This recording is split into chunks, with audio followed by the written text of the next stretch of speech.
address we made on 13 November 2017, which we believe our main broadcaster, Broadcasting Corporation, and the Herald were directed not to publicize the situation in our country, has moved to another level. Firstly, we wish to assure the nation that His Excellency the President of the Republic of Zimbabwe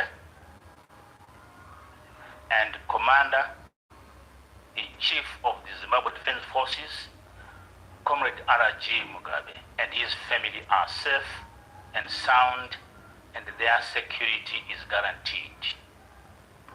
We are only targeting criminals around him who are committing crimes that are causing social and economic suffering in the country in order to bring them to justice. As soon as we have accomplished our mission, we expect that the situation will return to normalcy. To the civil servants, as you are aware, there is a plan by the same individuals to influence the current purging which is taking place in the political sphere to the civil service. We are against that act of injustice, and we intend to protect everyone of you against that. To the judiciary, the measures underway are intended to ensure that, as an independent arm of the state, So this was the speech that was issued by the late Sibusiso, General Sibusiso Moyo, speaking on behalf of the Zimbabwe Defense Forces when the coup was being implemented. It was exactly today. There was renewed hope amongst the people of Zimbabwe. In response, the people went to the streets to celebrate the fall of the imminent fall of Robert Gabriel Mugabe, hoping that a new era was beginning in Zimbabwe. The then opposition political party leaders, inclusive of Nelson Chamisa, as well as also the late Morgan Tsvangirai, supported the military intervention to oust the longest serving dictator, that is Robert Gabriel Mugabe, hoping that the new so-called dispensation was going to transform the lives of the people of Zimbabwe and bring the envisaged change. What exactly was the military promising? They said they were targeting criminals around Robert Gabriel Mugabe and shielded Robert Gabriel Mugabe, even though those criminals also included Robert Gabriel Mugabe himself. But now, fast forward up to 2025, what has been the order of the day? We've seen alarming levels of corruption. Guess who has been at the center of corruption? It is none other than Emmerson Dambudzo Mnangagwa, running a country through cartels, popularly known as Zwiganandas, cascaded in various sectors of the economy, siphoning resources meant for the people of Zimbabwe to Emmerson Dambudzo Mnangagwa as well as them. They are today the richest people, whilst the majority of the people of Zimbabwe are languishing in poverty, some planning to even leave the country tonight in search of a better livelihood. Fast forward today, what we have? We have again reached a moment whereby Zimbabwe wish there could be another military intervention to dismantle the Emmerson Dambudzo Mnangagwa regime, which wants to turn Zimbabwe from a republic this time around to a Mafidi dynasty.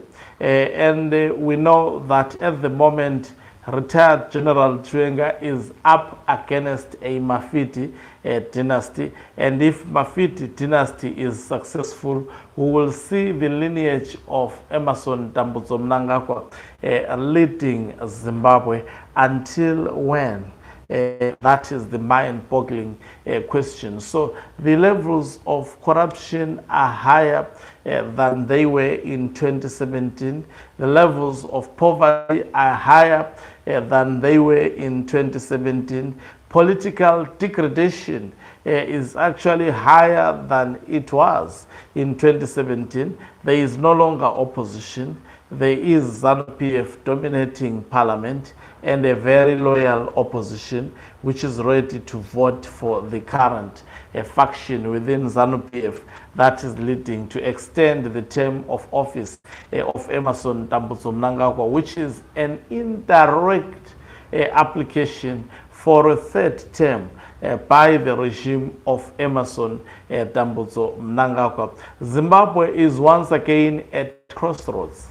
Zimbabwe is once again at a point of no return. Almost 7 years, I can say almost 8 years since Emerson Dambudzo Mnangagwa was given the mandate to take Zimbabwe into a better place.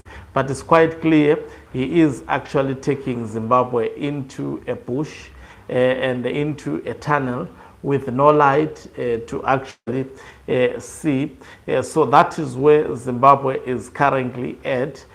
People now perceive the 2017 announcement as one of the mistakes that was done in 2017. Some even suggest that retired General Chiwenga could have listened to Robert Gabriel Mugabe, who advised him in his face not to give power to Emerson Dambudzo Mnangagwa, but rather lead the country himself, saying Emerson Dambudzo Mnangagwa was going to take the country down. As bad as Robert Gabriel Mugabe was, his words are being fulfilled today.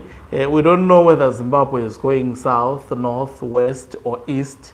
It is a directionless country under the leadership of Emerson Dambudzo Mnangagwa. Zimbabweans live in poverty. Zimbabweans live in fear. Zimbabweans live actually in extreme health hazard environment, whereby if you go to hospitals with a serious illness or a serious medical condition, there is absolutely 99% of not coming back alive. What then is the possible future for the people of Zimbabwe? It is uniting against the mistake that was committed in 2017. Thank you very much for watching us. If you are watching us for the very first time, please do remember to press the red or black subscribe button so that next time when we beam live, you become the very first one to watch us. You can financially support this channel by pressing the join button and be part of our members who are the heart of this channel. You can equally do so by pressing the thanks button and send us stars. Okay, umhlabane uyavalelisa.